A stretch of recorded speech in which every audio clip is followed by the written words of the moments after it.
Welcome to Priestess Initiations. I'm Casey Dunn, educator, priestess, and professional somatic therapist. In April 2025, I went through a priestess initiation of old and launched the Priestess Initiations podcast 6 months later. Whatever brought you here today, I invite you to drop into the spiral with me. Let's begin. Welcome back to Priestess Initiations, where psychology meets sacred. I'm Casey, and today I want to talk about what is happening to women right now. I don't mean quietly in the private chambers of our therapy sessions, in our journals, notebooks, on our altars, or only in women's spaces where we can talk about hard truths. I mean what's happening out in the open, visible, undeniable. The kind of thing that gets named in headlines and legislation, and the sudden collective exhale of women who have spent years wondering if they were imagining it. The shadows of patriarchy are surfacing faster than they have ever in living memory. Women's bodily autonomy has been legislated against openly and with confidence. The casual dismissal of women's pain, physical, emotional, political, has moved from private to public, not just in America. We have watched in real time powerful men demonstrate that the structures they built were never designed to include us as full humans. And we've watched other people, sometimes even women, defend those structures. And something in a lot of us has shifted. I'm noticing this vividly on Substack right now, which is where you can find me now, and some cool writing. But we haven't only shifted into rage. I'm seeing rage, but it's not only rage. The rage is there, and it is sacred, and we'll get to that. But for some of us, it's also shifted into something quieter and more permanent. A kind of settling in the bones. A line drawn in the sand. I am done taking responsibility for what isn't mine. That's the line I'm drawing in the sand right now, personally, through all aspects of my life, and I suspect I'm not alone. This week, I said something to my partner, calmly from a place of truth rather than explosion. Your happiness is not my responsibility.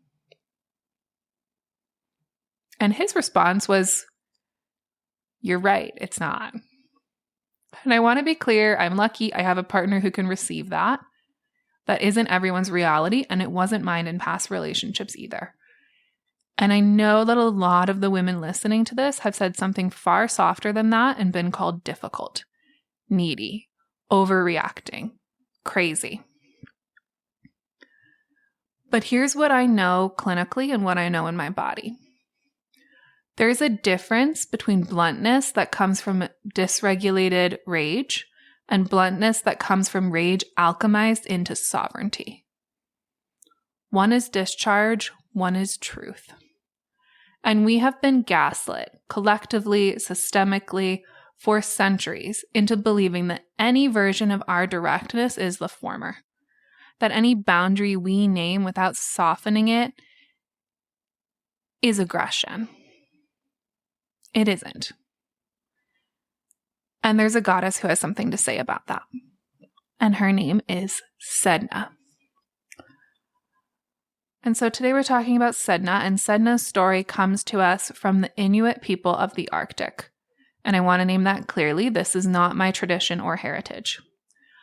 I'm coming to Sedna as a student of archetypal psychology through a Jungian lens, and I want to hold her myth with respect for the culture that has carried it for thousands of years. There are variations of the story. Myth always moves and breathes, but the essential arc is this. Sedna is a young woman, a maiden, who is betrayed by the masculine. In some versions, it's her husband that betrays her, a suitor who promised her a good life and delivered something dark, something that left her suffering, that I'd probably have to rate this episode explicit to talk about. And in others, it's her father, her own kin, the one who was supposed to protect her. In some tellings, it's both. It's usually both. And toward the end of the myth, she ends up in a boat. And the men who were supposed to be her safety become her perpetrators. She is thrown overboard, and she grabs onto the edge of the boat, trying to hold on, trying to survive. And her fingers are cut off where she clings. She falls into the ocean. She descends. And in the descent, she struggles and fights drowning, as anyone would. But through that betrayal wound, something happens. Her severed fingers become the creatures of the sea. The seals, the walruses, the whales. She becomes the goddess of the deep ocean, the sovereign of everything beneath the surface. She claims her power only after realizing no one is coming to save her. And in doing so, she becomes one of the most powerful goddesses in Inuit traditions. And we know this because the Inuit fishermen and shamans had to maintain a relationship with her, had to tend to her if her hair got tangled in their nets, because she was the one who decided whether they ate or starved. She held that kind of power. The woman who was betrayed, who fell, who lost everything she thought would hold her, she became the one who holds the power. That is not coincidence. That's the myth telling us something true about how feminine power is actually forged. So Carl Jung wrote about what he called the shadow, right? The parts of ourselves and our culture that we push into the unconscious because they're too uncomfortable, too threatening, sometimes too inconvenient to acknowledge. And the patriarchal shadow, the domination, the dismissal, the violence, has been operating largely in shadow for most of Western history. It existed. It always existed. Everyone who has lived inside it and felt the oppression knew it existed, but it wasn't named publicly. It wasn't visible. It was the water we all swam in and pretended wasn't that murky. So what's happening now, collectively, is what Jung would call the return of the repressed shadow, right? The shadow is forced into the light. And this is always destabilizing. It feels like the world is getting worse. But from a depth psychology perspective, what's actually happening is that what was always there is finally being seen, finally being named, which means it can finally be worked with. The myth of Sedna shows this so well. The patriarchal betrayal was always there, in the boat, in the marriage, in the structures that were never designed to hold women as full humans.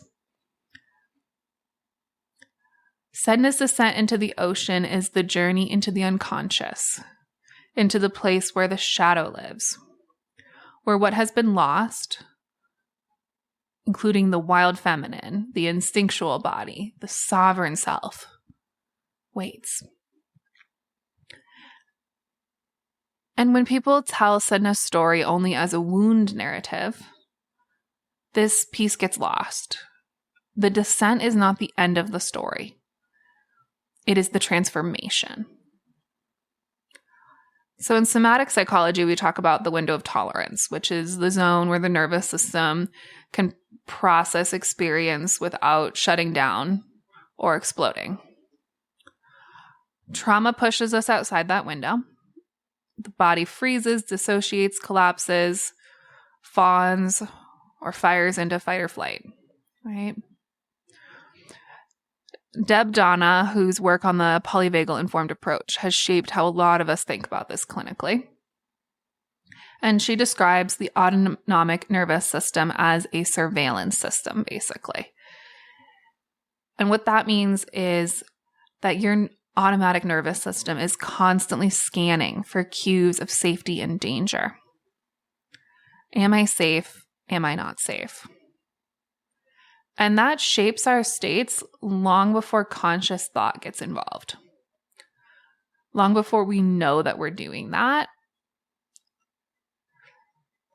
And so I want to name that there's been some recent debate, too, in the literature around polyvagal theory. And it's not about, my understanding at least, is that the debate is not about whether these nervous system states are real, because that's pretty well established. But the debate is whether around the vagus nerve is actually the mechanism of action in the way Stephen Porges originally proposed. And so that is happening. The neuroscience is still being refined. But what holds is the clinical map. The states are real. The body keeps the record of betrayal. And you cannot think your way out of what lives in the tissue, in the held breath, in the jaw that aches before your feet hit the floor in the morning.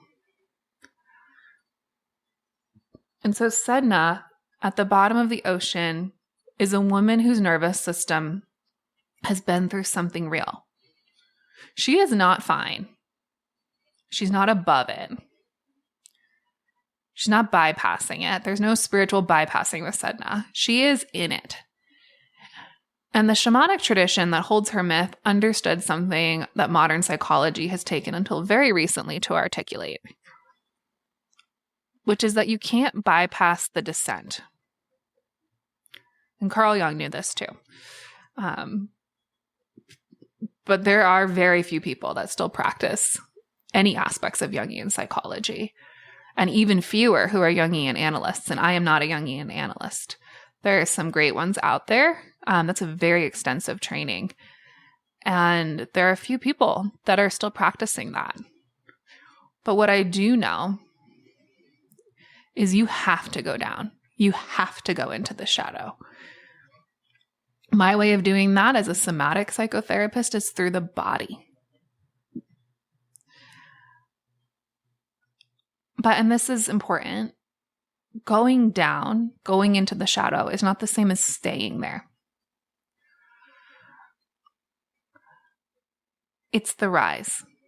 We descend and we emerge. That's Persephone's cycle. Descent and emergence.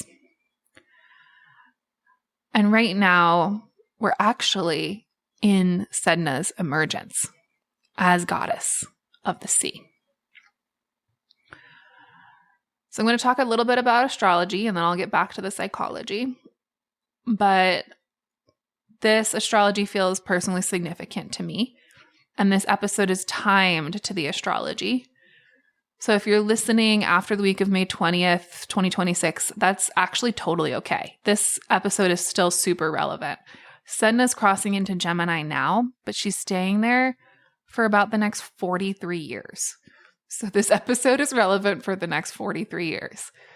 In my natal chart, Sedna sits at 13 degrees Taurus retrograde. And my south node is at 14 degrees Taurus in the 4th house. So those are 1 degree apart. That's called a conjunction. It's a natal conjunction when it's in your birth chart. And so Sedna, 1 degree from my south node, that's been part of this karmic work in my whole life. It's probably part of why I became a trauma therapist.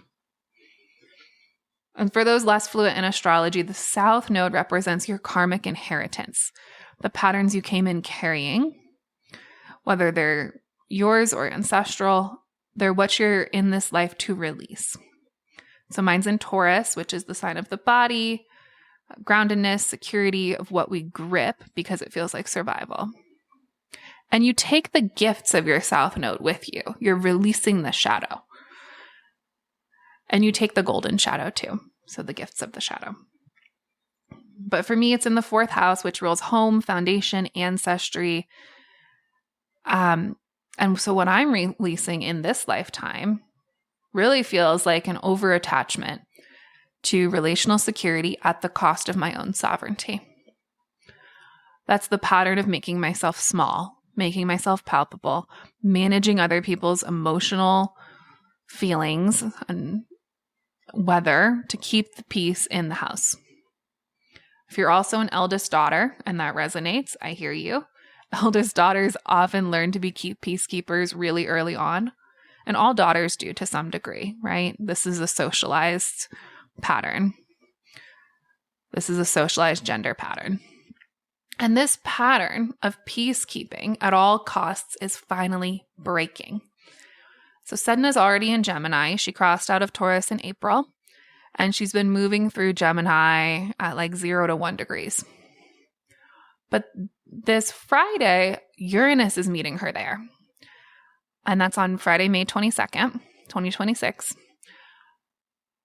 at exactly 0 degrees, and where she's at 1 degrees Gemini. That's a conjunction. That's the ignition point. And that's why this week we're talking about Sedna. She's relevant all year, especially, and for years to come, but this conjunction is pretty rare.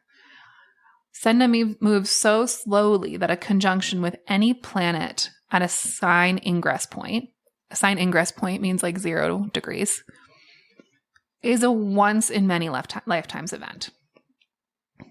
And so Taurus is fixed earth, the body, what we hold on to because letting go feels like dying. Gemini is a mutable air sign. It's the mind that can finally speak what the body's been carrying. My moon's in Gemini, which is a cool, strange placement for so much Scorpio in my chart. I'll probably talk about that at some point. But what this conjunction is moving toward is the voice that finds language for what has been wordlessly living in the body. So collectively, the astrology this Friday is Sedna, the goddess who found sovereignty at the ocean floor after betrayal, after the descent, and now she's moving into the sign of intellect, of voice, of us being able to translate those wounds.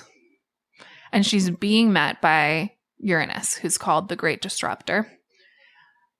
Uranus doesn't ask permission. He breaks what has outgrown its form so that something true can move through. Which feels in my body exactly like what this episode's about. The wound is not the destination. The crossing is. So we're going to move back into myth and psychology in just a moment. But first, for those of you listening, if you want to know where this is in your own chart, almost everyone alive today has a natal Sedna in either Taurus, if you were born after 1965, or in Aries, if you were born before 1965. And you want to check your house placement because that's what makes it personal. That's where the myth is alive in your particular life. But you should be able to know what your sign is. And the simplest entry point, if you're newer to chart reading, to figure out how this particular transition is affecting you, is to find the house in your chart that holds the end of Taurus and the beginning of Gemini. So depending on your house system, that might be one house or it might be two, but that's the territory that this transit is moving through for you. The area of life where the wound has been living, and now where that something new is beginning to emerge. For me, it's the 4th house crossing into the 5th. And the 4th house is home, foundation, ancestry. And the 5th house is creativity, expression, aliveness, which means what I've been carrying in Sedna's wounds deep in the bones. The patterns I came in with are being alchemized into creative expression. In this episode, actually, right? How cool. That's not a metaphor. That's what's happening. I am right now alchemizing Sedna through my astrology. So if you want to go deeper into your own goddess placements where Sedna sits natally, where the other goddesses are moving in your chart, I do have a mini course on my website that walks you through how to run your own chart for goddess asteroid bodies. And that link is in the episode description. And so this week, the Uranus-Sedna conjunction is the centerpiece of what's happening astrology-wise. But the sun is also moving through Gemini. And that adds another layer of illumination, right, of sun to what's already being cracked open. And the sun represents the self. So that means that this process that we're seeing in the world is happening internally right now with super ignition.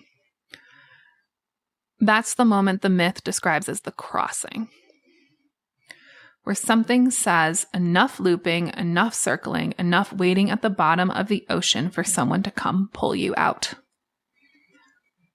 The crossing isn't getting rescued.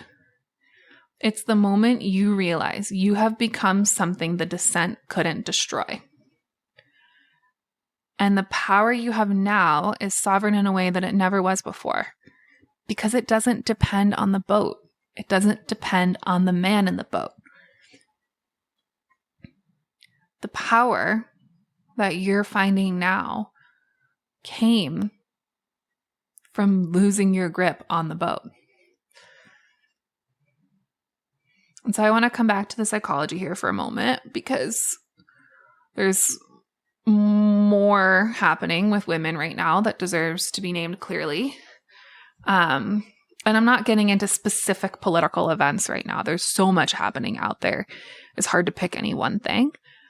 But this piece of conditioning is a thread that runs through it all. And I am calling it the pathology of the good woman. But essentially, it's that we have been trained, and not as metaphor. This is classical conditioning that begins in infancy and is reinforced by every system we move through to manage the emotional states of the people around us. Everyone's emotional state, but especially men, particularly the men we love or depend on. Psychologists, therapists, we call this emotional labor. But I want to go deeper than that term, because I think it has become a little too neat, almost. What I'm talking about is the way women learn very early that their safety is contingent on the emotional state of the men in their environment. So that means, like, if dad is angry, the house isn't safe. If your partner's upset, the relationship is at risk. The child's nervous system learns, scan him, regulate him, make sure he's okay so you can be okay. That's a survival adaptation. It made sense once. It was even wise in the environments where it developed. But it becomes a chronic pattern that outlives its usefulness. What we call in somatic psychology a survival pattern. And the body keeps doing the thing that once kept it safe long after the original danger is gone. Long after the pattern itself feels like a cage. And here's what's a little insidious about it, honestly. Women who are running this pattern are often called the good woman. Nurturing, emotionally intelligent, attuned, the very qualities that are symptoms of over-adaptation get praised as virtues. The woman who has never stopped monitoring other people's nervous systems is told she's empathetic. The woman who never expresses a need without softening it into oblivion is told she's easy to be with. And the woman who takes responsibility for things that aren't hers is told she's a team player. And the woman who stops, the woman who says, "Your happiness is not my responsibility," in a calm, grounded voice, is called cold, difficult, selfish. The Jungian frame here is the persona, the mask we construct to survive our environment. For many women, the persona is the good woman, the one who holds everything together, who doesn't take up too much space, who makes herself legible and manageable and safe. And what Jung tells us is that the persona always has a shadow. The parts of the self that couldn't fit into the mask get pushed into the unconscious. And so Sedna's shadow, the part she couldn't show her whole life, the part she certainly couldn't show in the boat, is the part that knows this is wrong. I deserve more than this. I'm not responsible for what he does. That shadow becomes sovereign at the bottom of the ocean. That's the transformation. And I want to make a quick distinction here. And this is going to hit some people the wrong way, and you're going to think I'm softening. But to me, this isn't softening. This is clear communication. And there's a difference between speaking from a mostly regulated nervous system, and speaking from a dysregulated, flooded place. Both might use direct words, both might name something hard, but they're not the same thing. And conflating them is one of the ways that women actually get gaslit into silence, because we're told they're the same thing. And dysregulated discharge is the first one. And I'm going to use that term, dysregulated discharge. That's the explosion, the reactive discharge, the words flung from a flooded nervous system. It's real. It happens. It's not clear communication. And it does tend to land as aggression because the nervous system state underneath is one of threat, of reactivity, and the energy is pushing outward. And women do this to each other. You will have felt this at some point in your life by some woman in your life. And so when we're too dysregulated, that's when we go too far, say things we don't mean, and we activate the people we're talking to. And that actually makes it harder for them to hear us.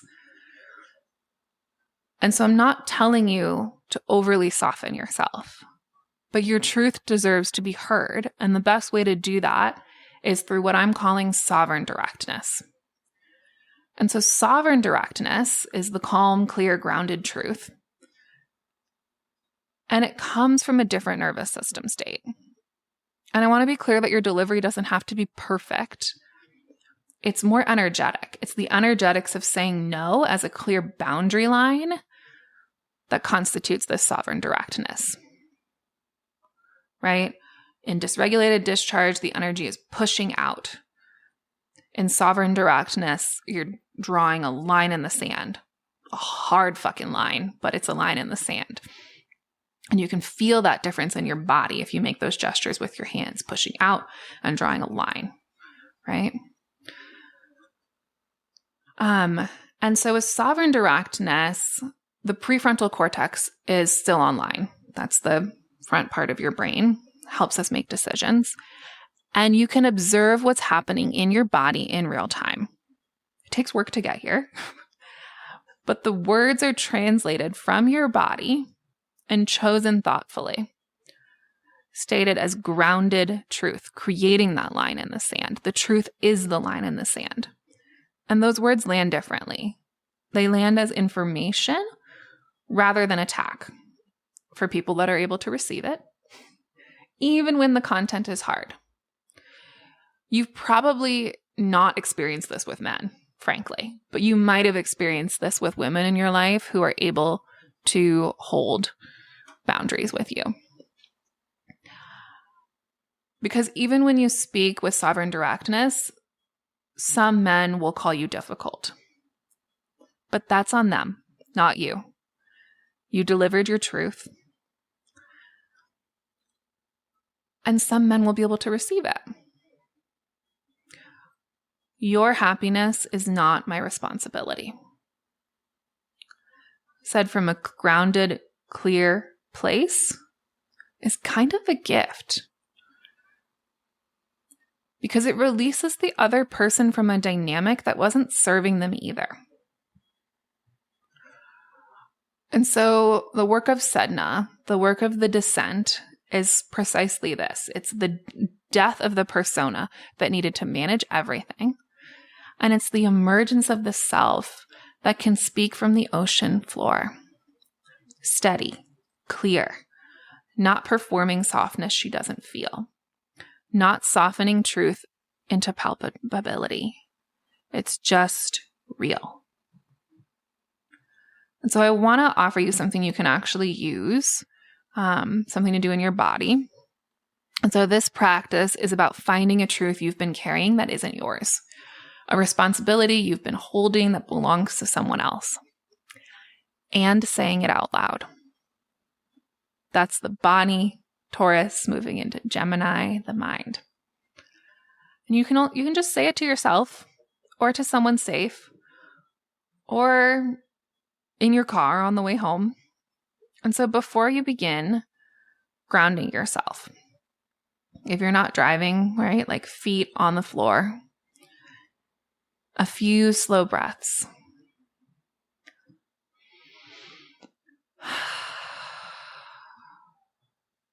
One more.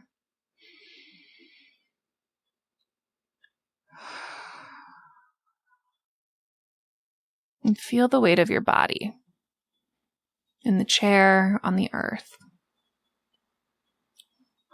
Let yourself arrive. Ask your body, what have I been holding that isn't mine? Don't reach for it, just letting it surface. Maybe it's someone's emotional state you've been managing. Maybe it's a failure at work that got quietly handed to you. Maybe it's the unnamed labor of holding a relationship together that two people are supposed to hold. Maybe it's the chronic background hum of making yourself smaller so someone else can feel bigger. Notice it in your body. Notice where it lives, the chest, the throat, the shoulders. And then slowly, out loud, complete this sentence. I am not responsible for.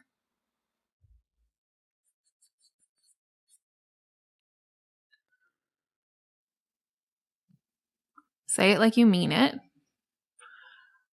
Not lashing out, not apologizing either.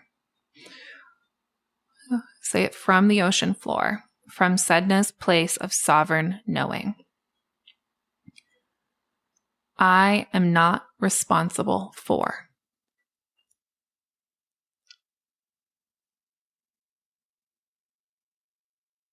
Notice what happens in your body as you say it. Notice if there's relief, resistance, grief, because sometimes when we put down what we've been carrying, the first thing we feel is the weight of how long we carried it. Let that be here too. You can do this more than once. You can fill in that blank with more than one thing. This is not a one-time fix. It's a practice. The body learns new patterns through repetition, through felt experience, through doing the thing that the old pattern never allowed.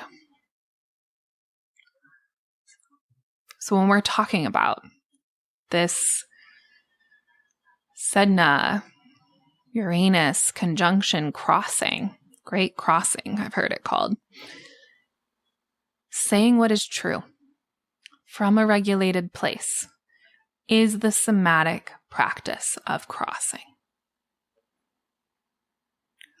And so a little over a year after my fall, my priestess initiation of old, as I call it in our introduction, I'm learning what it means to live in a body that's been through the dark ocean depths and come out sovereign on the other side.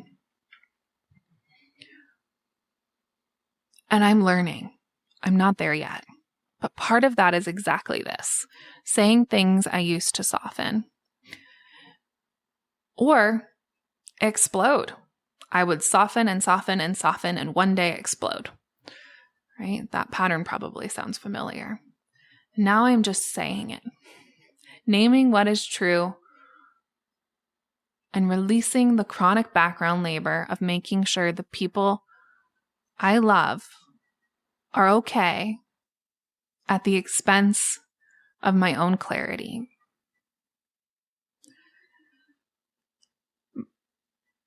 The crossing isn't comfortable. It isn't tidy, but it is real. And what I know from the other side, of a 75-foot fall from 22 skin grafts, from the kind of shattering that can do nothing but remake you, is that what survives the descent is always more sovereign than what went into it. You are Sedna. She is within you.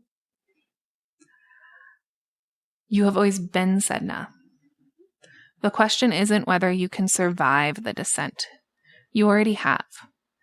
The question is whether you're ready to stop trying to climb back into the boat. The ocean floor is yours. The creatures of the deep are yours. The power you've been waiting for someone to hand you has been living in you all along. Subscribe to the podcast so you don't miss an episode. Trust the spiral. This podcast offers spiritual and psychological education and priestess wisdom. This is not therapy, counseling, or mental health treatment. If you need mental health support, please contact a licensed provider, and in a mental health emergency in the U.S., call 988.